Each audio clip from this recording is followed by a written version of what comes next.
Home Team is a Happy Madison movie where Kevin James coaches a ragtag team of middle school football players.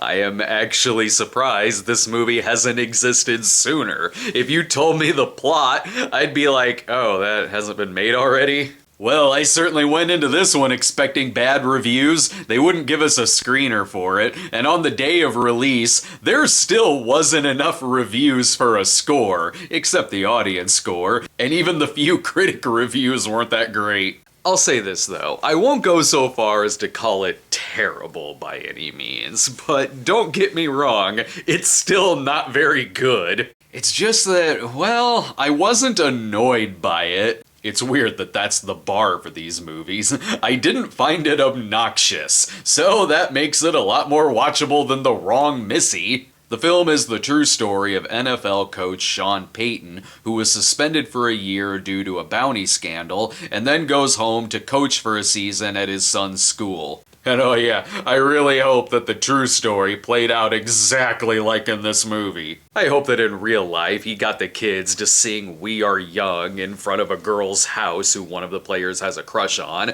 and then they accidentally set a tree on fire, which lands on the girl's mom's car. The movie feels like two very different scripts. On the one hand, you have your typical inspirational family sports dramedy, like I just saw in American Underdog, that just goes along with every familiar trope you've seen in these, without doing anything to stand out, but still harmless. And then you have another script that just randomly sprinkles Happy Madison shtick all throughout it with no rhyme or reason. Two people will be having a conversation in a restaurant, and then randomly Gary Valentine will just fall off the wall and crash land on a table. End of scene. Or some shenanigans with Rob Schneider being stuck in a Snuggie. Someone will randomly bring up Jock Itch for a punchline, and then the bus driver will end a scene by going, "Let me tell you about this bathhouse I was in, where I faced off against a dozen sumo wrestlers." That will not prepare you, though, for the extended vomit sequence,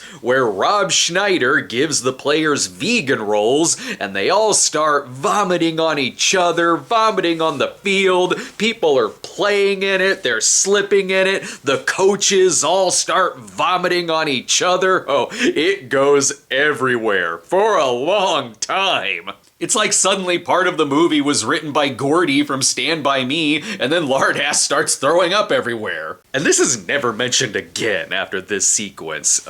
The Sandlot did the vomit joke way better, thank you very much. Like I said though, for the most part, everything kinda goes along like you've seen it all before, and a little cheap too. I didn't know much about the story going in, so in the opening, when it shows Kevin James winning the Super Bowl, I thought it was a dream sequence because it was shot like one. But no, it was real. And I feel like I've even seen Rob Schneider play this kind of new age dad part many times before. With your typical easy laugh track jokes like, "Come on kids, we're going for vegan ice cream. It tastes just like regular ice cream if you've never had regular ice cream." Even one of the gags that I initially laughed at was kind of ruined. It looks like they're gonna do the scene from The Natural where the ball knocks out the lights, in this case the sign, and then the ball just taps the sign and nothing happens. That was funny, until then everything does start exploding.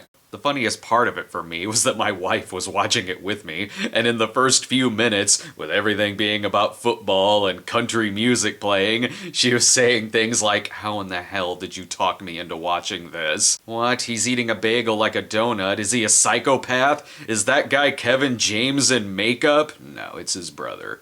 I don't know, I'll give it a generous C-.